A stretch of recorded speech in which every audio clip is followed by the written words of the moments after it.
Hello, friends. This is Dave Hurwitz, executive editor at ClassicsToday.com, here with a really interesting list of 10 composers who were also excellent performers of their own music.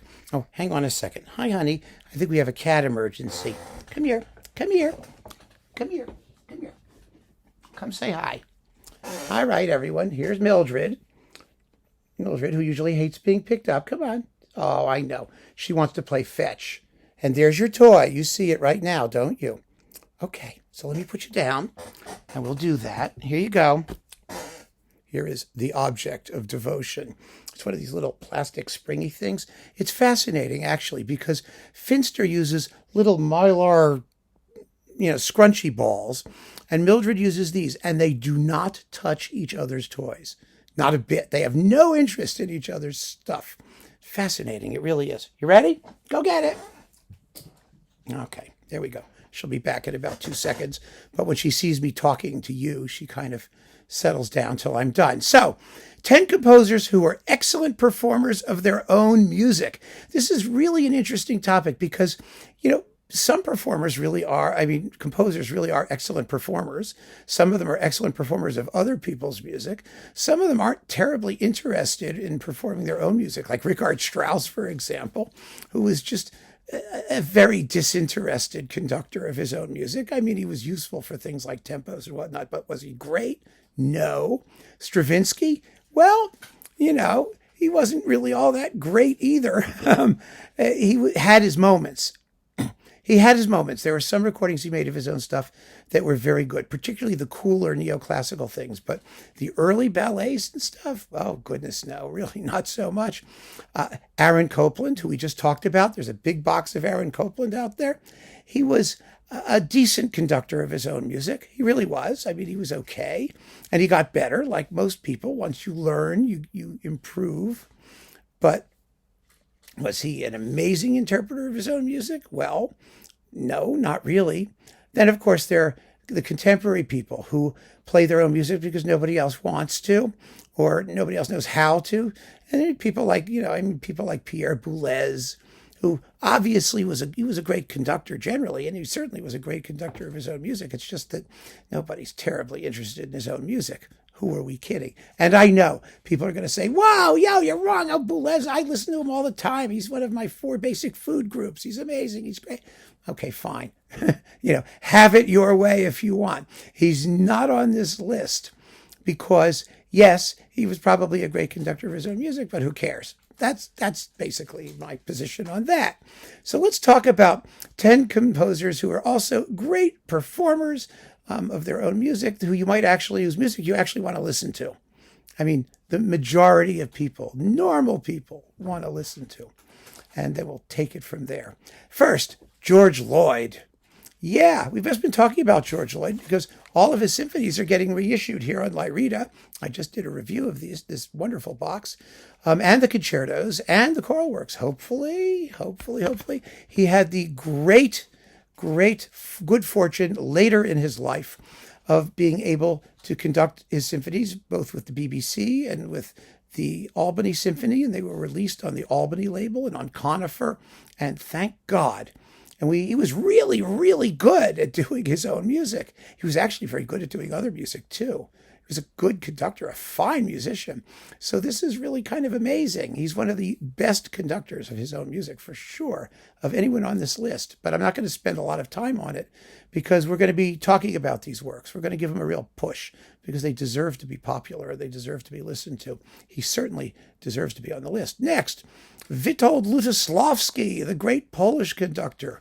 He did a whole series of his own music, some of you may recall, for Philips Records, which is now Decca, and with the Berlin Philharmonic, no less, for the most part. Throughout his career, he conducted his own works. I saw him conduct his Third Symphony, for example, and some other pieces, and he did it very well.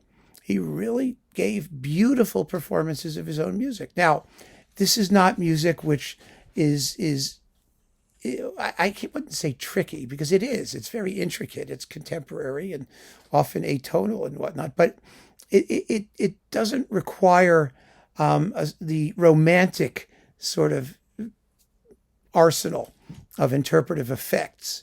you're basically keeping the orchestra together and having it do what he notated with such precision. Even when he was doing things where he wasn't writing it all, some of his works, you sort of you take a phrase and you repeat it, and, for a certain amount of time rather than a certain number of times and things like that. There are those aleatoric elements in his music, but it's not random, and it requires that people pay attention. And I saw him do a glorious performance of the Third Symphony and a few other pieces as well, and he knew what he was doing. Very, very, very well. So Lutosławski is one of them. Next, Frederic Rzewski, the composer of The People United Will Never Be Defeated, that fabulous theme and variations, one of the great piano works of the 20th century. Along with a lot of his other piano works, he principally wrote piano music, and he performed a lot of it himself, and he did it extremely well. There was a big Rzewski box that came out that featured him performing his own stuff. And he did it with sovereign command, and also in passages where, such as at the end of The People United, where you're supposed to improvise and whatnot, he was marvelous. I mean, there are composer pianists sort of have a leg up if they're really good pianists, because well, they're writing for their own instrument, they're writing for themselves, and they happen to be wonderful pianists anyway. I mean, the next one is a huge case in point. Rachmaninoff. Rachmaninoff recorded his own 4 piano concertos of the Paganini Rhapsody, and he recorded his Third Symphony and the Isle of the Dead, and some of his solo piano works. Surprisingly, not so many of the solo piano works as you might expect. There were a lot more of them than he actually had time to record, but he was a great pianist interpreter anyway of everybody else, of Schumann, of Chopin, of whatever. He's just a great musician all around, and his music was. His performances really still serve, as models for how they should be done. In particular, so many contemporary performances of his stuff is just too slow and too heavy.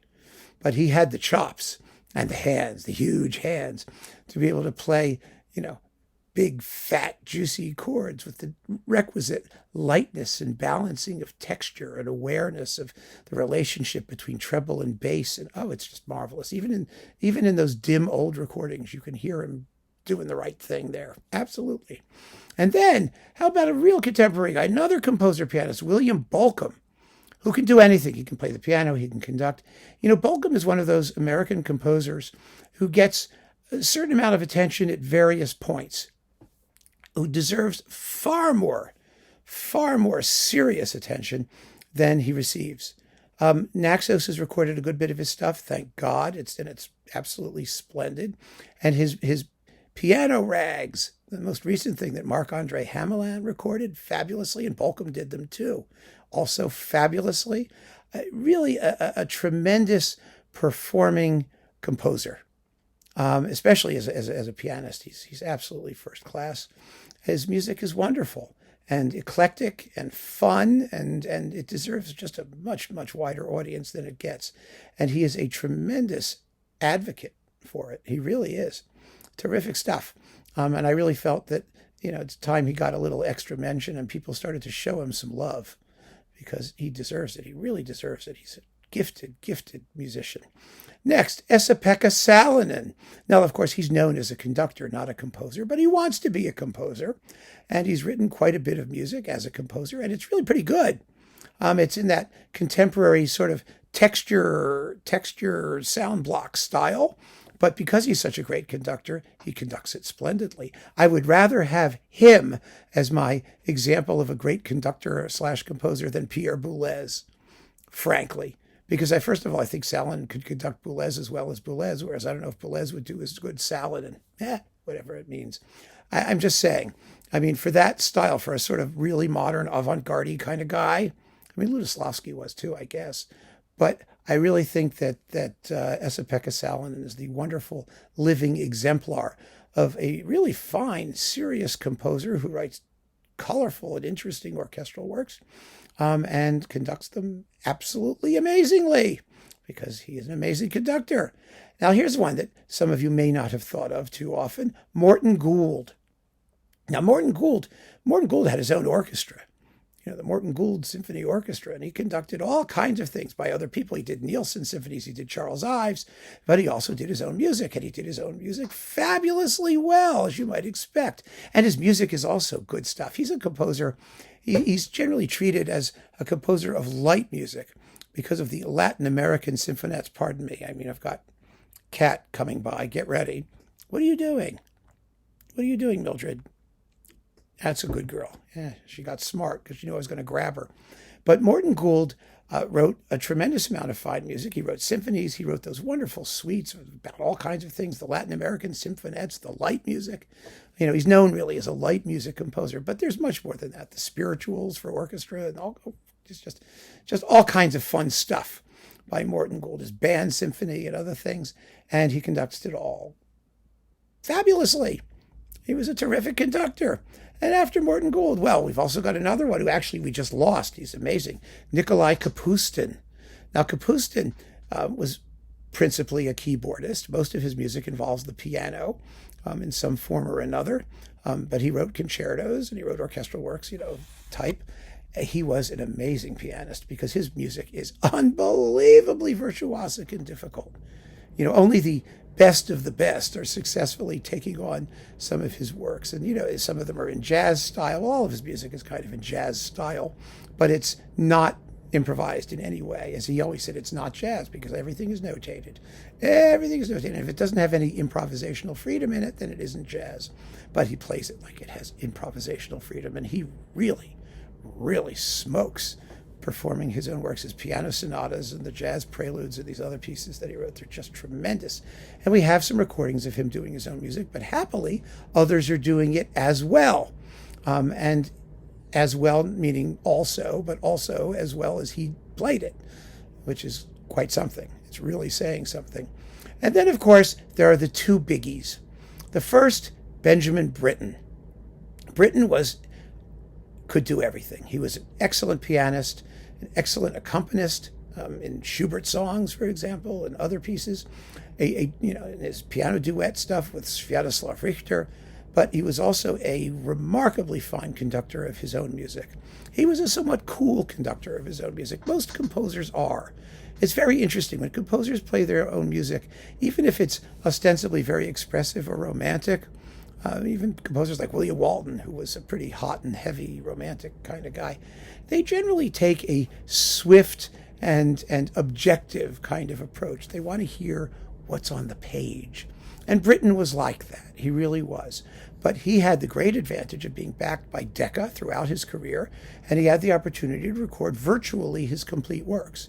Not everything, but just about everything that at least he could do that involved something he could play. Like, he didn't play his own string quartets or conduct those. But if it involved a piano, or if it was for orchestra, or it was an opera, or something that involved chorus, or something that involved conducting, he did it. And he did it extremely well. I mean, his recordings are, dare I say, references for everything that came later. They really are. And other people have since, I think, surpassed his achievement in specific works, which I believe every composer worth his salt is desperately wanting to hear. That's what they want to know, because that means that their works have life. They have wings. They're going to survive them. And that's really important. And that's particularly important with our last exemplar, which I think you probably knew was coming, Leonard Bernstein. Of course. Because, Bernstein was such a charismatic conductor that people hesitated to take on his own performances of his own music, of which there usually exist multiple recordings. I mean, 3 versions of the Second Symphony, for example, multiple versions of the first. He was really good at what he did, and because he had, Columbia and then Deutsche Grammophon at his beck and call, he was able to record his works multiple times and revise them and record revised versions and all of that stuff. But he really, really was a wonderful conductor in that music, and there are many others. I mean, one of the happiest things I heard in many, many a year was Marin Alsop doing, so much Bernstein as well as Bernstein.